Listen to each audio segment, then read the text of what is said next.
Hey everybody, Mike Pfeiffer with Pfeiffer Hobby Supply. Today I'm going to do a little review on the Microtrains wheel sets, the 33-inch wheel sets that fit their trucks. The short number is 403, the long number is 003-12020, and this is a 12 pack, I believe. Yeah, 12 axles.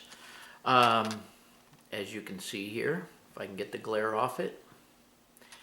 We're going to take a look at these, maybe compare them to a couple other brands here. This isn't a metal wheel explanation by any means, but someone just asked me to review these. So let's get on with it. Okay, as everybody knows, wheel sets are made by a lot of folks. The problem is that most of the companies only make wheel sets in between making runs of cars and so forth. So the availability of wheel sets is very, very sporadic, to say the least. That would be one advantage of the Microtrains wheels. Microtrains does not do that. They make these wheels as they need to make these wheels, and there never seems to be a shortage of them. That's one small advantage. I'll open this up and we'll take a look at this in comparison to something like the Intermountain. These happen to be 33-inch wheels. And maybe briefly touch on different axle lengths and wheel sizes and so forth. But aside from that, it'll basically focus on the Microtrains wheel sets. Okay, here is one of the Microtrains wheel sets, and here is, I believe that's a 28-inch Intermountain wheel set. I don't know that to be a fact. It's just one that I pulled out of my box. I have several different ones here, and we'll go over that. But the first thing I noticed in observation is, of course, the Intermountain wheel set and most other wheel sets have a metal axle, and then they use a plastic insulator on one end of the axle, which means that you have a live axle, at least with one polarity, across the axle itself. Now, if you're going to use the axle to pick up electricity to take it up into a freight car or a sound car or something like that, you're going to make your own pickup. You're going to want something else besides the Microtrains, simply because it's a plastic axle. You couldn't pick up power from the axle itself if you're going to do that. However, there are very few of us that have that need. We just want metal wheels on our cars for the cleanliness of track and so forth, which is another whole subject. So, that being said, it has a very thin plastic axle. However, here's what I will say. All the other manufacturers that we have carried, there isn't a whole lot, Fox Valley and Intermountain and Atlas, and of course Microtrains. Invariably, I find if I buy a 100-pack that one or more of the wheels has fallen off the plastic insulator on the axle, which becomes a little aggravating from time to time. Some of them are getting a little bit better about keeping them on. I guess it's just a press fit. I have yet to see a 100-pack or a 12-pack of Microtrains axles and wheel sets that is missing a wheel or that the wheel has fallen off of.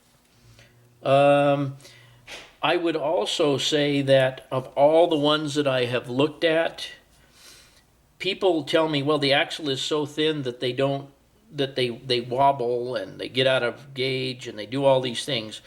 Well, I've looked at lots and lots and lots of these, and I have not experienced that.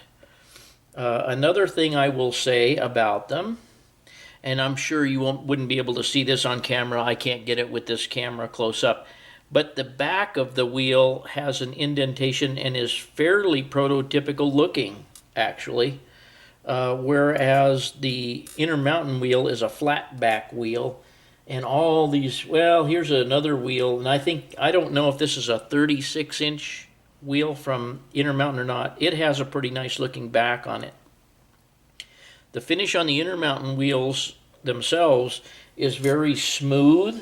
Now that I got one escaping, is very smooth and very nicely finished, I would say. Whereas the Microtrains wheel looks a little bit, if you look at it extremely closely, looks a little bit rough. However, I don't think it has anything to do with its running capabilities.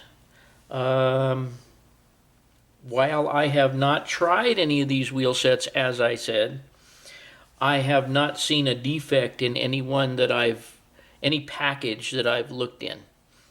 I intend on using some of these in the future, but I just have not gotten to it. The axle length on Microtrains, this Microtrains axle is 0.530. And that brings us to Axial Links. Let's cover a little bit of that, just touch on that. Okay, so as people may or may not know, different manufacturers' trucks have different axle lengths, and that is from tip to tip of the axle, of the cone on the axle.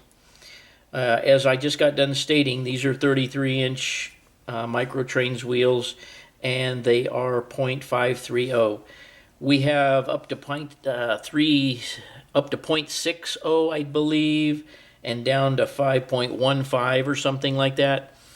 And if you start using the wrong axles in the wrong trucks, what you wind up with is a truck that the axles fall out of, or a truck that the axle binds in. So always be sure to check and see if that axle length fits the trucks you're putting them in. There are some old metal wheel sets out there, such as this one right here, which I believe is an old AHM, Atlas, something or other. While they are still good, they have a brass axle, and they usually have an extremely wide tread. By the way, the tread on the Intermountain and the Microtrains appears to be maybe not scale width, but a mid-width wheel. And the only reason I can see for having anything outside of a mid-width wheel, like a wider wheel, I know Intermountain, I think, makes some wide tread wheels, is if your track work is bad. And if your track work is bad, the track work needs to be fixed, not the axles on all your cars. That's my opinion. There are guys that use very thin wheels, scale wheels. I think these are, like I say, a mid-tread length. But anyway, on the older axles, you will find that a lot of times they're even a goofy length axle. And not only that, the tread width is really, really wide, which gives you a fit on some scenery if the scenery is very close to the railhead. I guess let me say a couple more things about these, and we'll wrap this up. Okay, one last thing I will say about these is the axle itself is, I believe, Delrin, and we all know that Delrin is a very good plastic for model railroading. It's what most trucks are made out of, what Microtrains trucks are made out of, I presume, and the axle on this wheel here.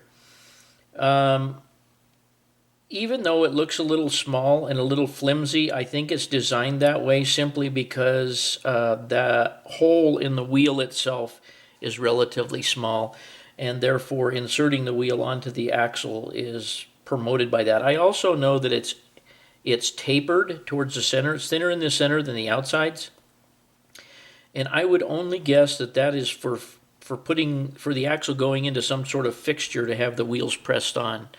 To keep the axle from pushing out the other side. I don't know that to be a fact either. As far as this review, like I say, really all I can tell you is I've sold hundreds and hundreds and hundreds of these. I have not had one person call me and tell me they did not like them.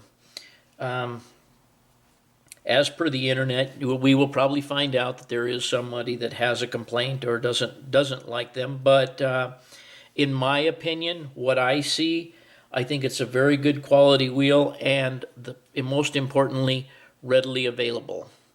So pretty much that concludes what I have to say about them. If you guys have any questions, post down below, and we'll go from there. Okay, everybody, hope you enjoyed the review of the Microtrains wheels, and I hope that helps some of you out in whether or not to buy them. And as usual, thanks for watching.